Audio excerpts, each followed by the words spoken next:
Without even asking consent of Congress, he unlawfully proclaimed recognition for the Stalin regime. That did it. And exactly as the conspirators figured, the whole world did follow our lead. Automatically, that squelched the previously growing resistance movement of the Russian people. That automatically launched the greatest menace the civilized world has ever known. The rest is too well known to need repeating. We know how Roosevelt and his traitorous State Department kept building up the communist menace right here in our own country, and thus throughout the world. We know how he perpetrated that Pearl Harbor atrocity for his excuse to hurl us into World War II. We know all about his secret meetings with Stalin at Yalta and how he, with Eisenhower's help, delivered the Balkans and Berlin to Moscow. And last, but by no means least, we know that 20th century Benedict Arnold not only dragged us into that new corridor, the United Nations, into one world government, but actually schemed all the arrangements to plant it within our country. In short, the day that Roosevelt entered the White House, the CFR conspirators regained full control of our foreign relations machinery and firmly established the United Nations as the housing for the Illuminati one world government. I wish to stress one other very vital point. That Wilson League of Nations flop brought Schiff and his gang to the realization that control of just the Democratic Party was not enough. True, they could create a crisis during the Republican administration, as they did in 1929 with their Federal Reserve manufactured crash and depression, which would bring another Democrat stooge back into the White House. But they realized that a 4-year disruption in their control of our foreign relation policies could play havoc with the progress of their conspiracy. It could even break up their entire strategy, as it almost did before Roosevelt saved it with his recognition of the Stalin regime. Thereupon, after that Wilson debacle, they began to formulate plans to achieve control of both of our national parties. But that posed a problem for them. Manpower, stooges in the Republican Party, also added manpower for the Democratic Party, because control of just the man in the White House would not be enough. They'd have to provide that man with trained stooges for his entire cabinet, men to head the State Department, the Treasury Department, the Pentagon, the CIA, the USIA, etc. In short, every member of the various cabinets would have to be a chosen tool of the CFR, such as Rusk and McNamara. Also all undersecretaries and assistant secretaries. That would give the conspirators absolute control of all our policies, both domestic and, most important, foreign. That course of action would require a reserve pool of trained stooges, instantaneously ready for administrative changes and for all other exigencies. All such stooges would of necessity have to be men of national reputation, high in the esteem of the people, but they would have to be men without honor, without scruple, without conscience, men who would be vulnerable to blackmail. It is needless for me to stress how well the CFR succeeded. The immortal Joe McCarthy fully revealed that there are thousands of such security risks in all federal agencies. Scott McCloud unmasked thousands more, and you know the price Otepka has had to pay and is still paying for his expositions before a Senate committee of the traitors in the State Department. And you know that the men in the State Department who delivered Cuba to Castro have not only been shielded, but promoted. To the crux of the whole one world government plot and the maneuvering necessary to create another League of Nations to house such a government. As I have already stated, the conspirators knew that only another world war was vital for the success of their plot. It would have to be such a horrifying world war that the peoples of the world would cry out for the creation of some kind of a world organization that could assure everlasting peace. But how could such a war be brought about? All the European nations were at peace. None had any quarrels with their neighboring nations. And certainly their tools in Moscow wouldn't dare to start a war. Even Stalin realized that it would mean the overthrow of his regime unless so-called patriotism would weld the Russian people behind him. But the conspirators had to have a war. They had to find or create some kind of an incident to launch it. And they found it in a little inconspicuous and repulsive little man who called himself Adolf Hitler. Hitler, an impecunious Austrian house painter, had been a corporal in the German army. He made the defeat of Germany into a personal grievance. He began to rabble-rouse about it in the Munich, Germany area. He began to spout about restoring the greatness of the German Empire and the might of the German soldiery. He advocated the restoration of the old German military to be used to conquer the whole world. Strangely enough, Hitler, the little clown that he was, could deliver a rabble-rousing speech, and he did have a certain kind of magnetism. But the new authorities in Germany didn't want any more wars, and they promptly threw the obnoxious Austrian house painter into a prison cell. Aha! Here was the man, decided the conspirators, who, properly directed and financed, could be the key to another world war. So while he was in prison, they had Rudolf Hess and Goering write a book which they titled Mein Kampf and attributed the authorship to Hitler, exactly as Litvinov wrote Mission to Moscow and attributed the authorship to Joseph Davies, then our ambassador to Russia and a stooge of the CFR. In Mein Kampf, Hitler, the pseudo-author, outlined his grievances and how he would restore the German people to their former greatness. The conspirators then arranged for a wide circulation of the book among the German people in order to arouse a fanatical following for him. On his release from prison, also arranged by the conspirators, they began to groom him and finance him to travel to other parts of Germany to deliver his rabble-rousing speeches. Soon he gathered a growing following among other veterans of the war, and that soon spread to the masses, who began to see in him a savior for their beloved Germany. Then came his leadership of what he called his Brown Shirt Army and the March on Berlin.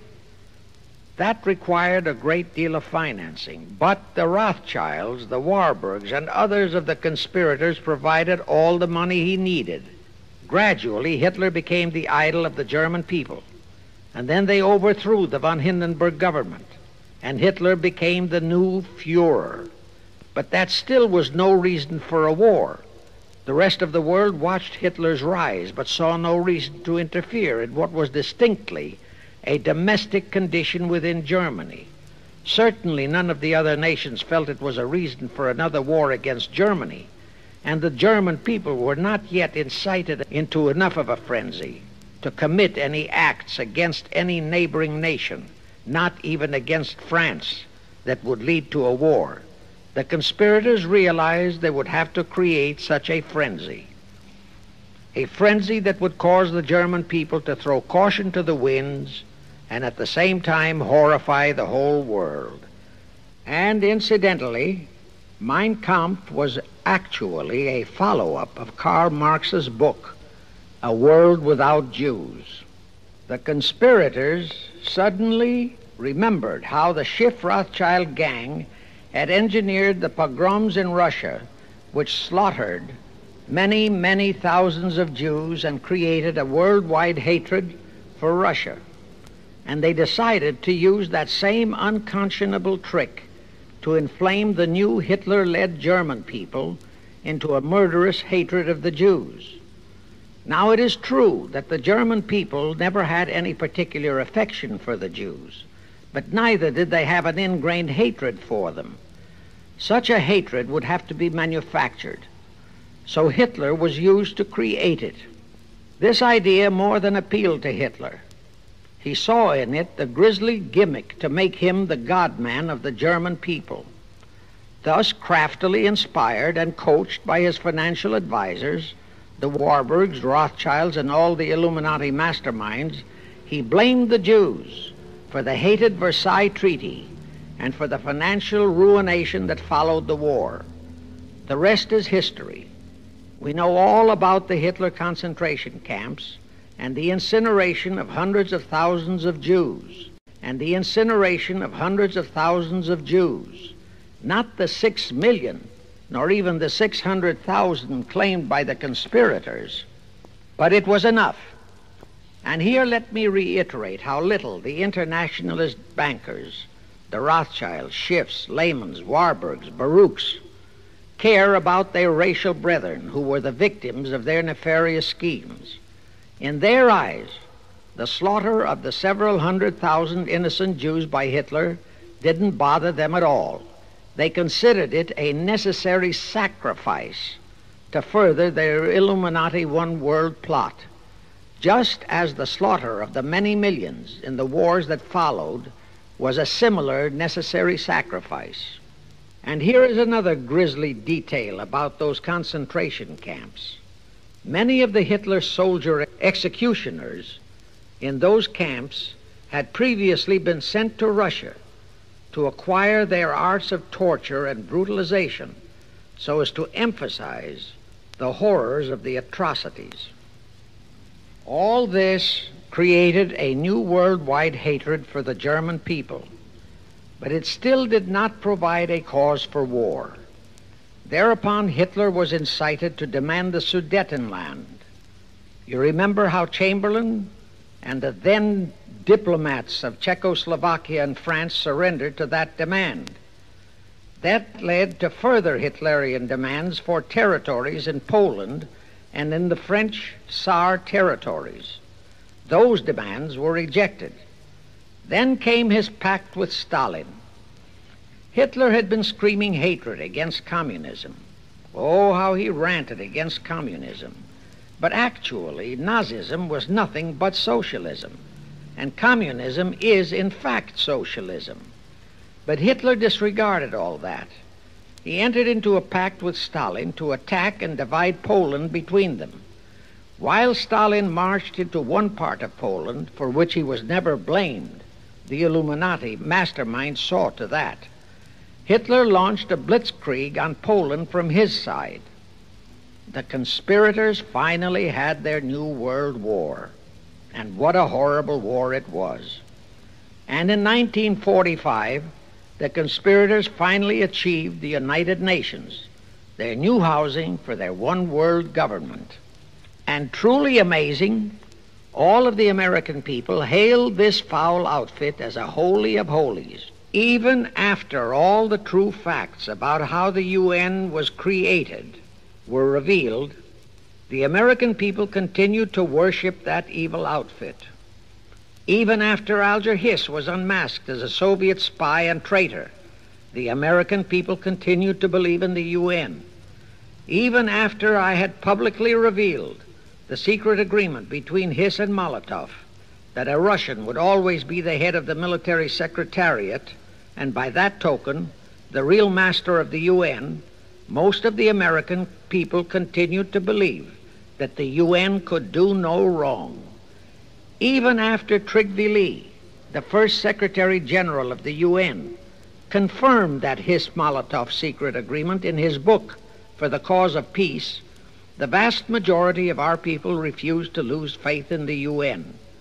Even after the truth about the Korean War was revealed, how the Russian General Vasiliev, head of that UN military secretariat, was given a leave of absence by the UN so that he could take command of the North Koreans and Red Chinese who were fighting the so-called UN police action under our own General MacArthur, who by orders of the UN was fired by the pusillanimous Truman in order to prevent his winning that war. Our people still believed in the UN. Despite our 150,000 sons who were murdered and maimed in that war, the people continued to regard the UN as a sure means for peace. Even after it was revealed in 1951 that the UN, using our own American soldiers under UN command and the UN flag, in collusion with our traitorous State Department and the Pentagon, had been invading many small cities in California and Texas in order to perfect their plan for the complete takeover of our country, most of our people brushed it off and continued their belief that the UN is a holy of holies? Do you know that the UN Charter was written by traitor Alger Hiss, Molotov, and Wyszynski?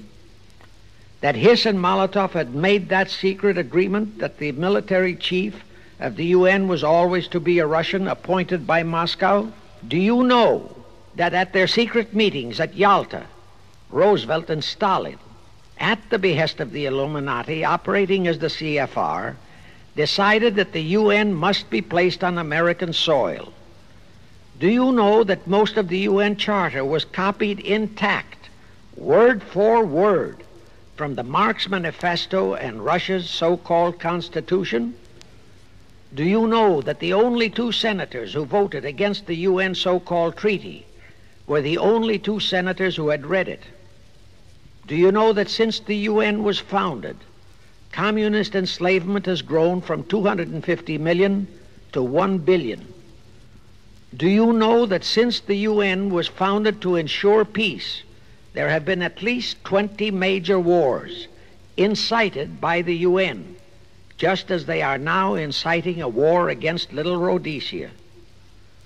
Do you know that under the UN setup, the American taxpayers have been forced to make up the UN Treasury deficit of many millions of dollars because of Russia's refusal to pay her share? Do you know that the UN has never passed a resolution condemning Russia or her so-called satellites, but always condemns our allies? Do you know that J. Edgar Hoover said, "The overwhelming majority of the communist delegations to the UN are espionage agents"? And now, 66 senators voted for a consular treaty to open our entire country to Russian spies and saboteurs. Do you know that the UN helps Russia's conquest of the world by preventing the free world from taking any action whatsoever except to debate each new aggression in the UN General Assembly? Do you know that at the time of the Korean War, there were 60 nations in the UN, yet 95% of the UN forces were our American sons, and practically 100% of the cost was paid by the United States taxpayers? And surely you know that the UN policy during the Korean War was to prevent us from winning that war. Do you know that all the battle plans of General MacArthur had to go first to the UN to be relayed to Vasiliev, commander of the North Koreans and Red Chinese, and that any future wars fought by our sons under the UN flag would have to be fought under the control of the UN Security Council? Do you know that the UN has never done anything about the 80,000 Russian Mongolian troops that occupy Hungary? Where was the UN when the Hungarian freedom fighters were slaughtered by the Russians? Do you know that the UN and its peace army turned the Congo over to the communists? Do you know that the UN's own so-called peace force was used to crush, rape, and kill the white anti-communists in Katanga? Do you know that the UN stood by and did nothing while Red China invaded Laos and Vietnam? That it did nothing while Nehru invaded Goa and other Portuguese territories? Do you know that the UN was directly responsible for aiding Castro? That it does absolutely nothing about the many thousands of Cuban youngsters who are shipped to Russia for communist indoctrination? Do you know that Adlai Stevenson, of all people, said the free world must expect to lose more and more decisions in the UN? Do you know that the UN openly proclaims that its chief objective is one world government, which means one world laws, one world court, one world army, one world navy, one world air force, one world schools, and a one world church in which Christianity would be prohibited? Do you know that a UN law has been passed to disarm all American citizens and to transfer all our armed forces to the UN? Such a law was secretly signed by Saint Jack Kennedy in 1961. by Saint Jack Kennedy in 1961. Do you realize how that fits in with Article 47, Paragraph 3 of the UN Charter, which states, I quote, "The Military Staff Committee of the UN shall be responsible through the Security Council for the strategic direction of all armed forces placed at the disposal of the Security Council," unquote. And when and if all our armed forces are transferred to the UN, your sons would be forced to serve and die under UN command all over the world. This will happen unless you fight to get the U.S. out of the UN. Do you know that Congressman James B. Utt has submitted a bill to get the U.S. out of the UN and a resolution to prevent our president from forcing us to support the UN embargoes on Rhodesia? Well, he has, and many people all over the country are writing to their representatives to support the Utt bill and resolution. And did you know that to offset the Utt bill and resolution, 50 congressmen, spearheaded by Schweiker and Moorhead of Pennsylvania, have introduced a bill to immediately transfer all our armed forces to the UN? Can you imagine such brazen treason? Is your congressman one of those 50 traitors? Find out and take immediate action against him and help Congressman Utt. Now, do you know that the National Council of Churches passed a resolution in San Francisco which states that the United States will soon have to subordinate its will to that of the UN, and that all American citizens must be prepared to accept it? Is your church a member of the National Council of Churches? In connection with that, bear in mind that God is never mentioned in the UN Charter, and their meetings are never opened with prayer.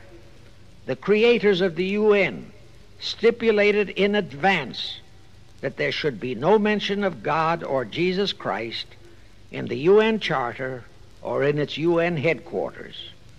Does your pastor subscribe to that? Find out. Furthermore, do you know that the great majority of the so-called nations in the UN are anti-Christianity? That the UN is a completely godless organization by orders of its creators, the CFR Illuminati. Now, have you heard enough of the truth about the Illuminati's United Nations? Do you want to leave your sons and our precious country to the unholy mercy of the Illuminati's United Nations? If you don't, write, telegraph, or phone your representatives and senators that they must support Congressman Utt's bill to get the U.S. out of the UN and the UN out of the U.S. Do it today, now, before you forget. It is the only salvation for your sons and for our country. Now I have one more vital message to deliver.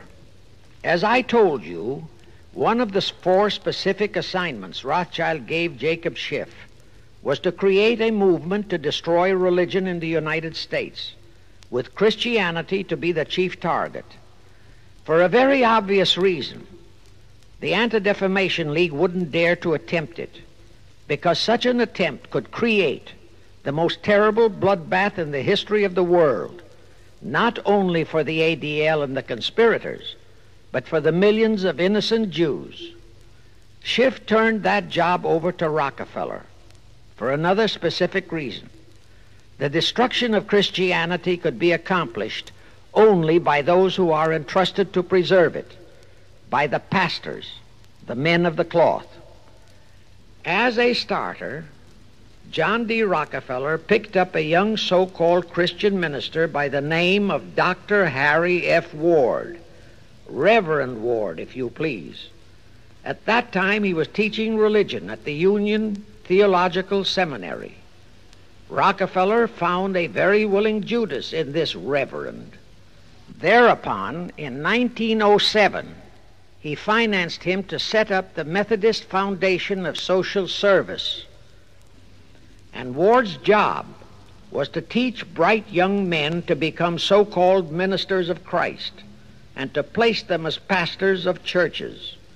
While teaching them to become ministers, the Reverend Ward also taught them how to very subtly and craftily preach to their congregations that the entire story of Christ is a myth, to cast doubts on the divinity of Christ, to cast doubts about the Virgin Mary.